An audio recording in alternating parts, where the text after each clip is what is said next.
마태복음 5장 4절 말씀입니다. 마태복음 5장 4절 말씀 계속해서 팔복의 말씀을 다루고 있습니다. 지금 세 번째 시간이고 두 번째 복의 말씀에 대해서 이제 설교하겠습니다. 5장 4절 마태복음 5장 4절 말씀 5장 4절 애통하는 자 다 같이 한번 읽어보겠습니다. 시작. 애통하는 자는 복이 있나니 그들이 위로를 받을 것이며 짧은 메시지이지만 압축적으로 많은 내용들을 포함하고 있습니다. 담고 있어요. 제가 이 말씀을 준비하면서 제가 애통하는 시간을 가졌습니다. 답이 없더라고요. 이 본문에 말하는 바, 의미하는 바, 뭐 단어적인 거, 역사적인 거, 뭐 그런 것들 다 정리가 이미 됐어요. 본문이 말하는 바가 있습니다. 그걸 이제 설명해 드리면 돼요. 근데 제 마음속에 계속 반복적으로 답답함으로 찾아오는 거. 그렇다면 딱 봐도 애통하는 자가 위로를 받는 건데 굉장히 좀 은혜스러운 메시지가 여기에 담겨 있는 것 같은데 그 메시지를 여러분께 전할 때 그 전하는 가운데 여러분들 붙잡아야 되는 그 은혜의 메시지가 있는데 그 메시지가 무엇일까? 있지 않을까? 정리된 이 내용을 계속 살피면서 계속 이렇다 할 답이 안 잡히더라고요. 그래서 이미 제가 갖고 있는 자료들을 다 살펴서 정리해놨지만 또 논문 자료들 찾고 다양한 신간들 찾아가지고 다시 한번 보고 거의 비슷비슷한 얘기를 해요. 학자들의 글이다 보니까. 그래서 설교도 애통하는 자 설교 많이 찾아 들었습니다. 제가 리더들한테도 얘기했는데 설교를 준비하면서 남의 설교를 이렇게 많이 들어본 적은 처음이에요. 그 정도로 이 담고 있는 메시지가 정말 은혜의 메시지 같은데 은혜의 메시지가 어떻게 좀 현실감 있게 좀 전달될까라고 엄청난 고민을 하다가 결국엔 답을 얻지 못하고 왔습니다. 그래서 그 한편으로 리더 모임하면서 위로가 됐던 것은 제가 의도하지 않고 생각지도 않은 부분에서 리더 중에 한 분이 은혜를 받더라고요. 그게 이거지. 한 방 머리에 한 방 맞은 것 같아요. 항상 그 생각을 하고 있었는데 저는 그냥 하나님 말씀 전하고 여러분들은 각자의 삶 속에서 적용해서 여러분들 은혜 받는 거 아니겠습니까? 그거더라고요. 그래서 제가 지금까지 오늘까지 정리된 내용들을 하나씩 여러분들 본문이 말하는 바를 좀 설명드릴 때 그 가운데 하나님께서 각자에게 임하시는 하나님의 놀라우신 여러분들 상황과 생각을 만져주시는 은혜의 만남들이 있을 줄 믿습니다. 기도합니다. 서론이 너무 길었고요.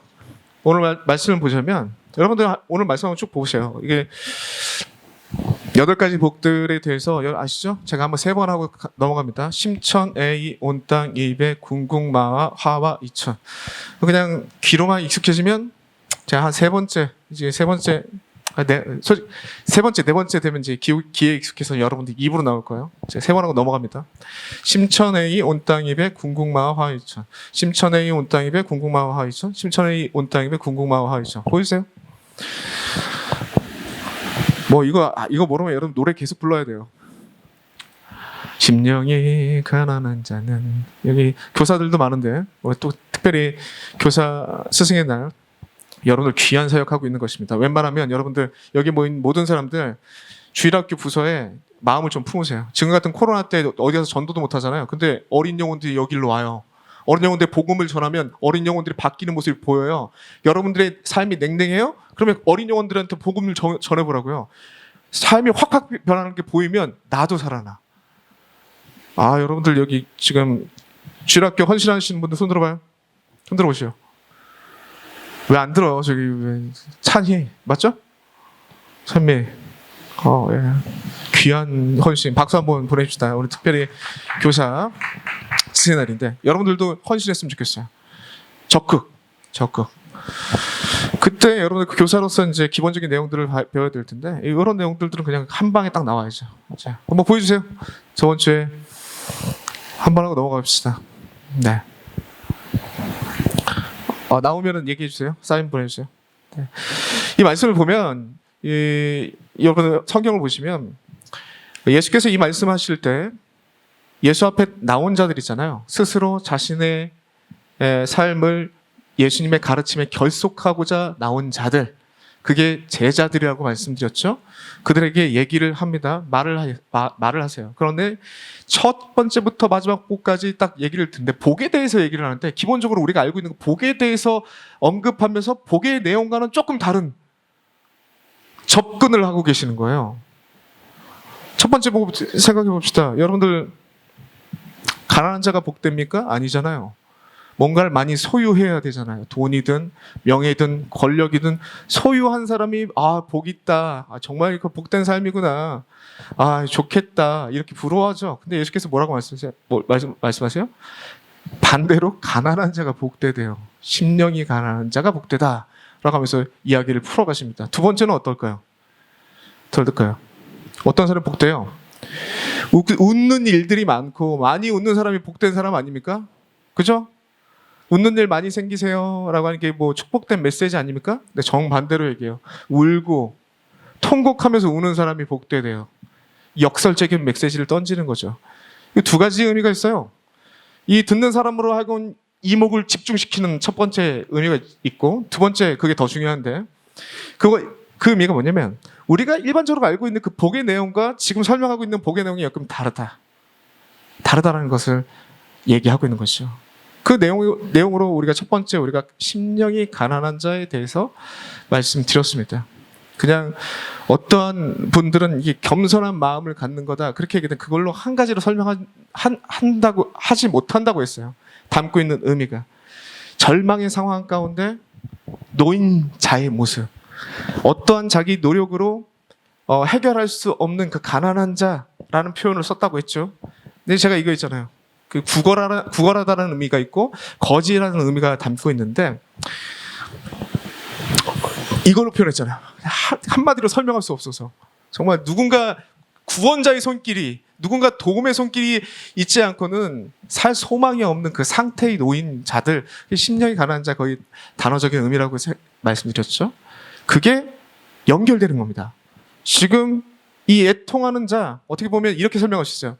어떤 많은 설교자들이, 최근 설교자들이 이렇게 얘기하는데, 한 사람이 받는 8가지의 내용의 복들, 그러니까 이게 나눠진 게 아니라 한 사람이 받는 거다라고 하면서 이게 두 가지를 연결해서 설명하는데, 뭐 그렇게도 이해할 수 있겠죠. 근데 이거예요. 절망 가운데 자기의 힘으로는 어떠한 소망이 없는 상태에 놓인 자가 심령이 가난한 자라고 한다면, 그가 가지고 있는 심정 있죠. 눈물 나고 슬픔에서 끝난 게 아니라 그냥 슬픔에서 끝난 게 아니라 절망으로 치닫는 이러한 모습 가운데, 처절한 몸부림 가운데 나오는 이 울부짖음, 그게 애통한 자의 단어적 의미입니다. 그 내용을 쓰고 있어요. 이게 여러분들, 왜냐하면 이게 이제 그 모습을 갖고 있어요. 그 모습을 갖고 있는 사람이 그 처절한 몸부림 가운데 애통하는 거, 막 슬퍼하고 막 소리를 내면서 우는 거, 그 모습이 바로 애통하는 자다. 이게 지금 구약의 대표적인 말씀, 즉 가난한 자 설명할 때, 이게 이사야서 61장의 말씀이 구원자를 기다리는, 이스라엘이 바벨론의 나라를 빼앗기고 절망 가운데 있을 때 구원자를 바라는 말씀, 그 예언의 말씀, 이사야서 61장의 내용이 가난한 자라는 표현이 있다고 그랬죠? 그죠? 그 밑에 따라 나오는 게 슬퍼하는 자라고 되어 있습니다. 이게 뭐야? 애통하는 자. 자, 한번 읽어드릴게요. 이사야서 61장 1절에서 2절 말씀. 주 여호와의 영이 내게 내리셨으니 이는 여호와께서 내게 기름을 부으사 가난한 자에게 아름다운 소식을 전하게 하려 하심이라. 나를 보내사 마음이 상한 자를 고치며 포로된 자를 자유를, 갇힌 자를 노임을 선포하며. 2절 여호와의 은혜의 해와 우리의 하나님의 보복의 날을 선포하며 모든 슬픈 자를 위로하되 라고 할 때 같이 나오는 거죠. 가난한 자의 모습, 그 가난한 자가 슬퍼오는 그 모습을 하나님께서, 그 구원자의 손길이 있을 거다라는 그 예언의 메시지가, 예수 그리스도가 처음 회당에서 말씀을 전할 때 이 61절, 이사야 61장을 읽으시고 이것이 너희 안에 응하였느니라, 현재적으로 예수 그리스도의 사역을 통해서 그렇게 얘기한다고 말씀드렸죠. 배경을 같이 한다고요. 애통하는 자가. 아시겠죠? 그렇다면 이 상황이 주는 이 절망스러운 상황이 주는 가운데 우리가 외부적인 요인이죠. 그런 가운데 처절한 몸부림 가운데 나오는 그 애통함, 그 애통함이 왜 복이냐 이렇게 질문을 던져야죠. 왜 복이냐? 왜 복이로 설명하고 있느냐? 그 첫 번째로는 그렇게 설명할 수 있어요. 좀 쉽게 좀 예화를 좀 찾았는데 그거잖아요. 이게 복인 이유고 이게 이 기쁨인 이유가 정말 내 힘으로는 감당할 수 있는 어떤 방법이 없는데 정말 선물처럼 뜻하지 않았는데 나는 이제 죽었다고 이제 패배했다. 나는 이제 끝났다 포기하는 그 심정 가운데 있는데 누군가 와가지고 내 손을 덥석 잡는 거야. 나를 덥석 잡아고 끌어버려요. 끌어가지고 어디로 이끌어가냐? 그 죽음의 자리에서 왕 옆에 자리로 딱 갖다 놓는 거야. 역전이죠. 인생 역전의 내용이기 때문에 이게 복인 거예요. 이 복을 심령이 가난한 자, 애통하는 자에게 하나님께서 허락하시는 복이 하나님의 위로. 이거 나중에 이렇게 원문의 의미를 설명드릴 텐데 하나님의 위로가 머무는데 하나님이 곁으로 부르는 겁니다. 곁으로 부르는 거. 파라칼레오라는 단어, 제가 건면하다라는 단어를 설명할 때 이게 이 얘기를 했죠. 똑같은 단어예요. 똑같은 의미를 갖고 있어요. 파라, 곁으로. 전치사가 단어 하나에 붙는데 칼레오, 부르다. 곁으로 부르는 거예요. 하나님께서 곁으로 부르는 위로. 단순한 위로가 아닙니다. 하나님 곁으로 부르는 거예요. 절망 가운데 있는 사람을 탁 잡아가지고 이제 끝났다 포기하는 사람을 딱 불러다 옆에다 딱 놓는 거. 완전 인생 역전이죠. 이렇게 되면 좀 감이 없는데 제가 축구를 좋아합니다. 축구를 좋아해서 축구 채널을 자주 보는데 자주 나오는 게 있어요. 손흥민 경기가 최근에 많이 나오고 손흥민이 요즘 골을 못 넣으니까 최근 경기에서 이제 섞어 나오는 게 있는데 맨유 경기가 섞여 나오더라고요. 그 여러분들 여자분들 맨유 손흥민 뭐야? 여러분들도 여자분들도 관심이 있었던 거 2002년도 월드컵 있죠? 그게 여전히 녹화 방송으로 틀어줍니다. 그거 왜 틀어요? 그거 왜 틉니까? 다 아는데 그거. 왜 틀어요 그거? 그 내용 다 알지만 그 안에서 정말 실력으로 따지면 이길 수 없는 그 상황들이 실력으로 따지면은 불가능하다고 생각했던 그 일들이 그 경기를 치르면서 4강까지 올라가는데 벅차잖아요. 그때 당시에도 그 벅찬 느낌이 녹화를 보면서도 벅차잖아요. 왜 우리가 보면서 기뻐해요? 역전의 드라마가 거기 있잖아요. 역전의 드라마가. 맨유 경기도 마찬가지입니다. 남자분들 잘 아실 거예요. 맨유 경기 왜 반복해서요? 그 레전드라고 취급받으면서 박지성 경기 계속 나옵니다. 유튜버 틀어보면 박지성 레전드라고 하면서 그거 다 나와요. 계속 나와요. 왜 그래요? 맨유 경기에 역전의 드라마가 많거든. 보기만 해도 막 알고 있는데도 다시 보면은 막 스릴이 있거든. 절망스러운 상황인데 결국에는 승리를 아니까 보죠. 맨유 경기 중에서도 패배한 경기는 잘 안 보여줘요. 우리 터키 경기 보여줍니까? 4강 올라가서? 안 보여준다고요. 알고 있죠. 알고 있는 내용이지만 그 상황들을 보면서 다시금 우리가 기뻐할 수 있잖아요. 그래서 보여주는 거죠. 마찬가지입니다. 이거 역전의 드라마이기 때문에 그 사람의 실력으로는 그 팀의 실력으로는 할 수 없는 그 일들을 거의 패배라고 확신되는 1, 2분 남겨놓고 역전골을 넣어버리는 거야. 그걸 알고도 보는 거죠. 기쁘니까. 거기에 기쁨이 있으니까. 그거 얘기하시는 거라고요.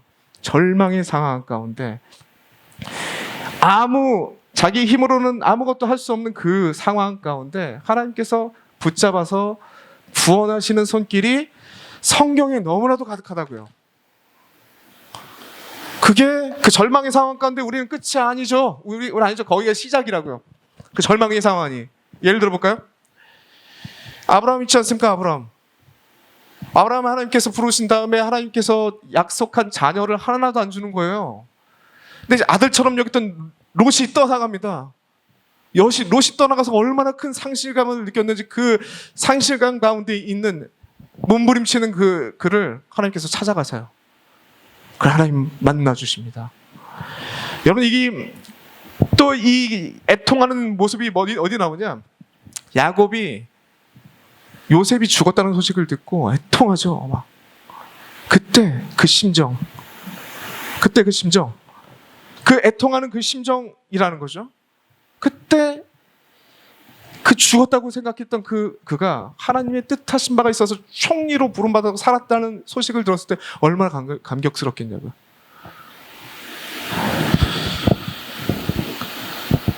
그 부분이 담겨져 있다는 거죠. 애통하는 의미가 상황적으로 절망 가운데 있는 그 상황을 말하는데 그게 왜 복되냐? 그 절망을 바라볼 때 우리 절망이라고 내 인생을 외부적인 아픔과 이거 절망과 그리고 내가 범죄한 것 때문에 내 인생에 꼬여가는 그 상황 가운데서라도 하나님 그 절망스러운 상황, 그 부르짖음, 슬퍼 울며 부르짖는 거 그 귀하게 여기시고 하나님께서 복되게 이끌으신다. 왜냐하면 그 아픔의 고백들을 하나님 받으시니까, 들으시니까 그게 복된다라는 거죠. 뭐 많이 설명할 필요 없을 것 같아요. 뭐 우리 그냥 뭐 성경적인 내용 모르더라도 여러분들 그 사랑하는 남녀가 헤어지면 가슴이 한쪽이 무너진 것처럼 아픔을 경험하신 분이 있으십니까? 그럼 아실 거예요. 그게 애통이에요. 짝사랑한 분들 계십니까? 내 능력으로 안 되잖아요. 내 뜻대로 안 되잖아요. 그래서 너무 마음이 아프잖아요. 애통이라고요. 그 마음 가지고 하나님께 나와 보세요. 뭐 서로 손가락질 하시는 분들이 있는 것 같은데 최근에 그런 일 경험하셨다면 하나님을 찾으세요. 거기 하나님 만나주시는 타이밍이에요. 그 타이밍이, 그 간절한 타이밍이 하나님의 마음을 막 깨닫게 돼요.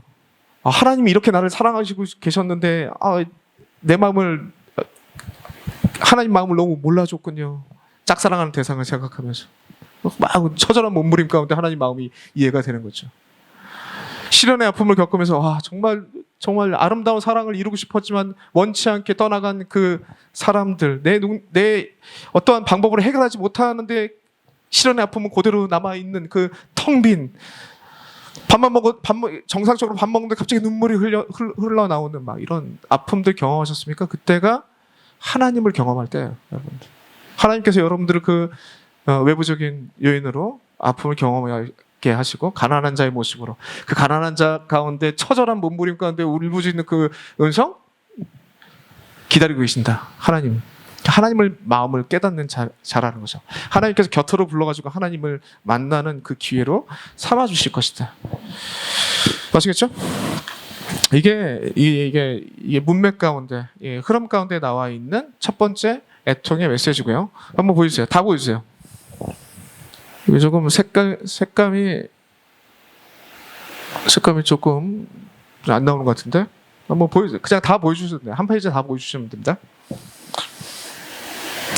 제가 말로만 설명했는데 이게 지금 이거예요. 전 단어적인 의미 좀 한번 살펴봅시다. 다 나왔어요? 여기 옆에 것까지 나오면 끝이. 보여주세요. 이 애통하는 자의 단어적인 의미는 판둔테스라는 단어를 쓰고 있어요. 판둔테스.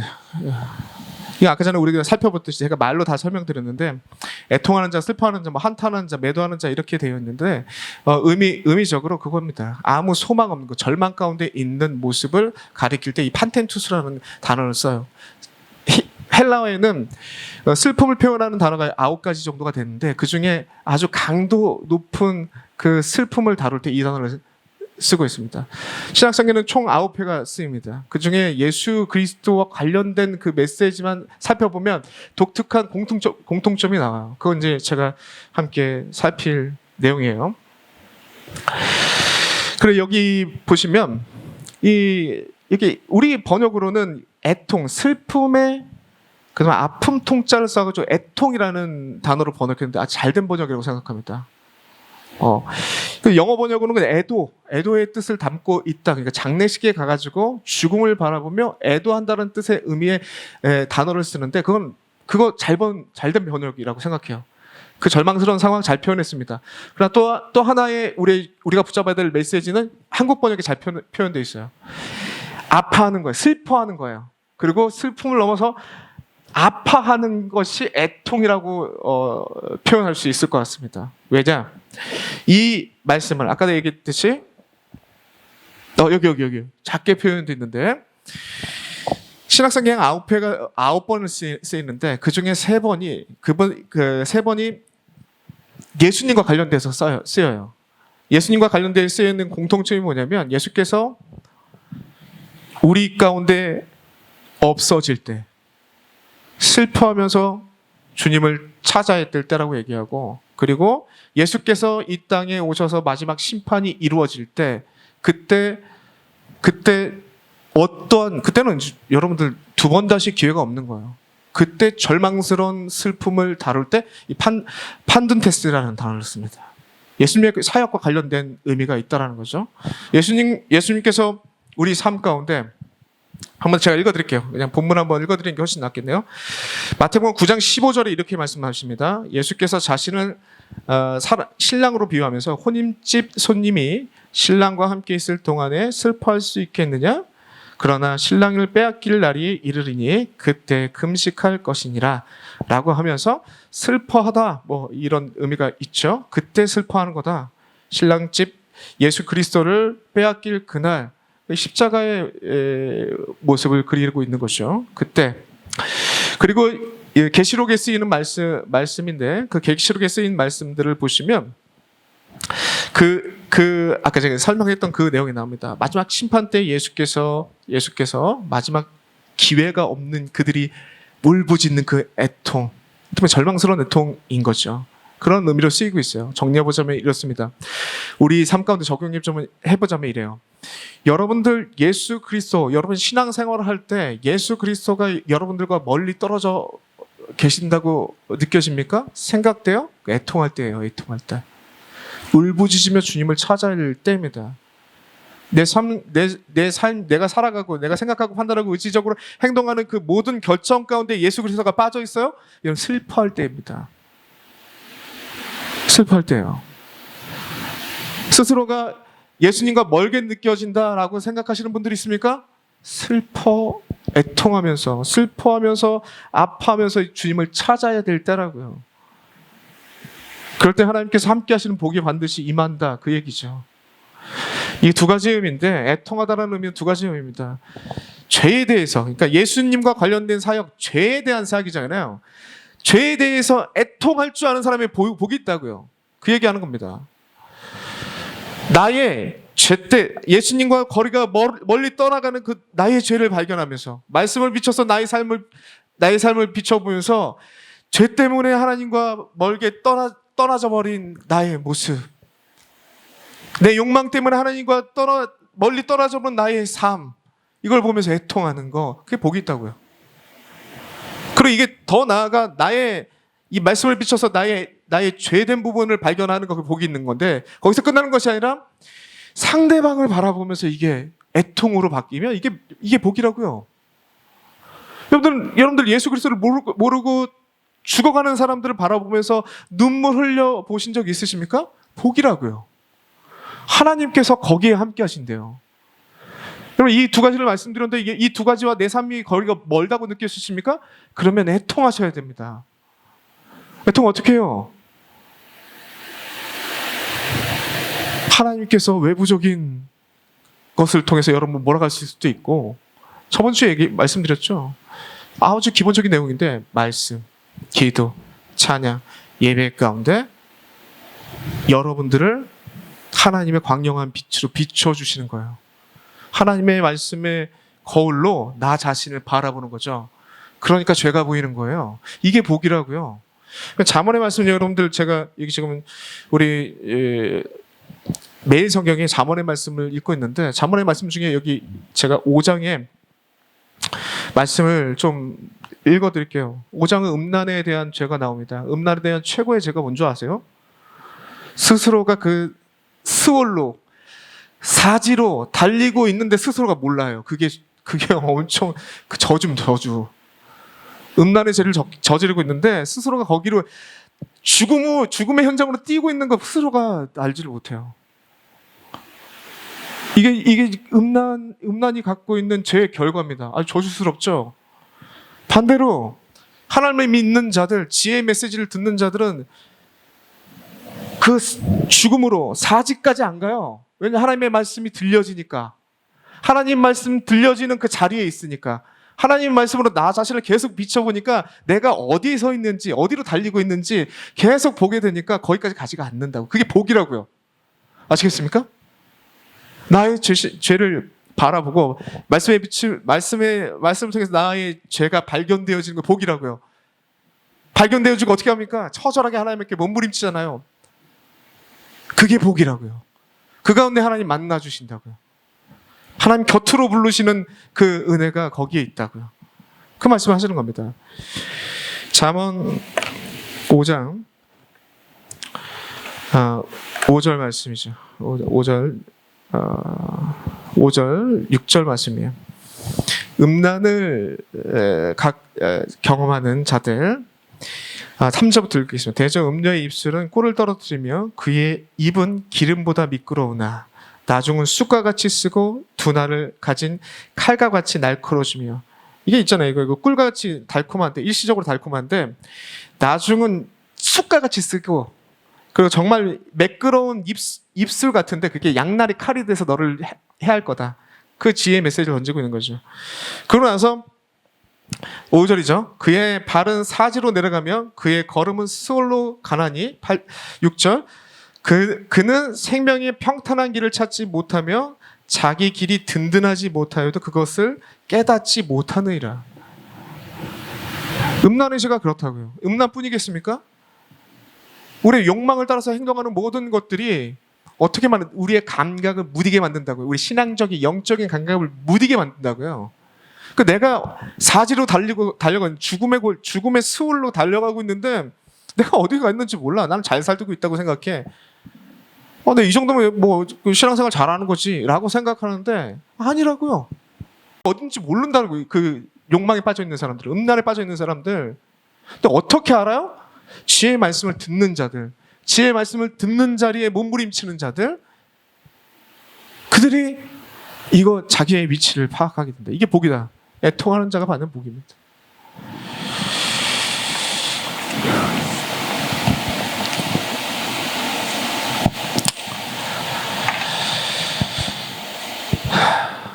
오늘 말씀 보면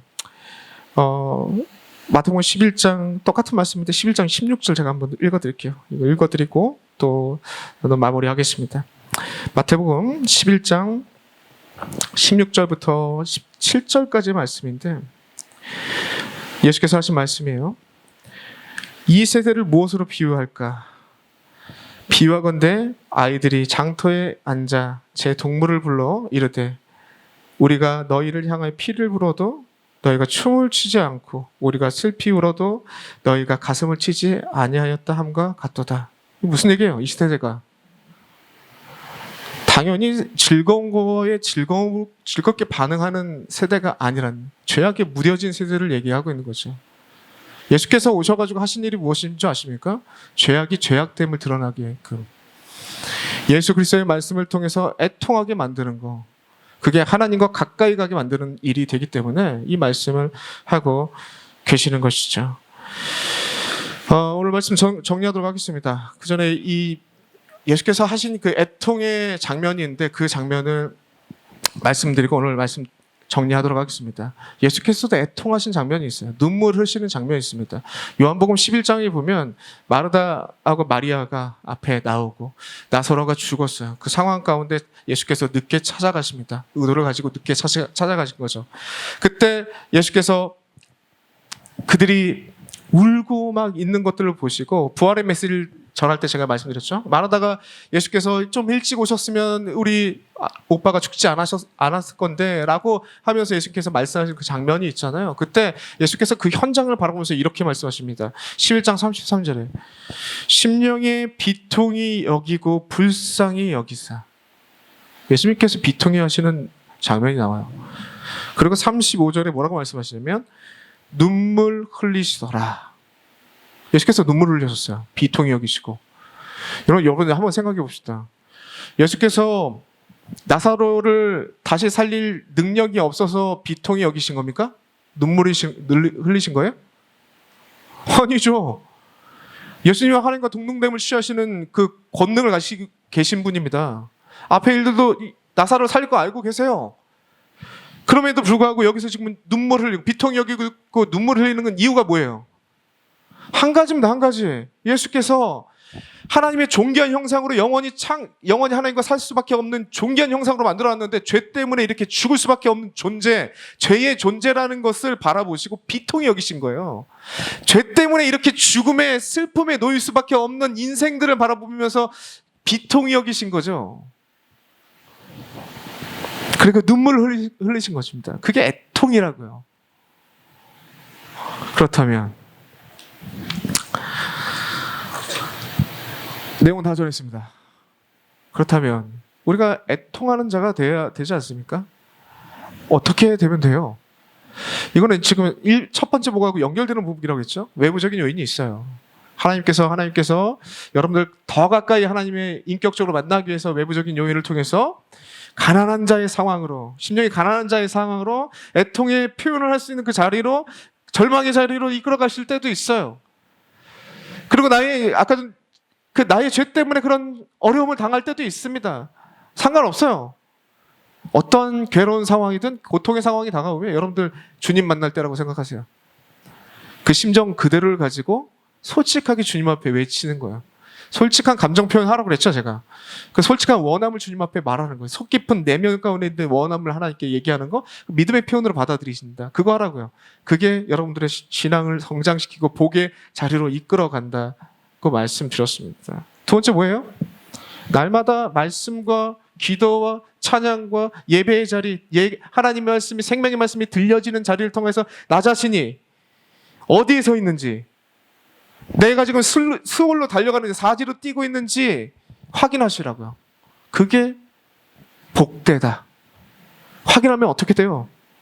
하나님 앞에 내가 죄인입니다 라는 것을 발견하게 될 때 애통하게 되잖아요. 그때 하나님께서 파라칼레오, 곁으로 부르시는, 각자의 삶 속에서 하나님만이 채워줄 수 있는 놀라운 역전의 드라마가 거기서 펼쳐진다고요. 너무나 단순합니다. 고난이 다가옵니까? 고통스러운 상황이 생겨요? 그리고 그런 상황이 생기지 않더라도 매 예배 때마다 여러분 뭘 구해야 돼요? 말씀으로 내 삶을 비춰주십시오. 내가 어디 서 있는지 보게 해주십시오.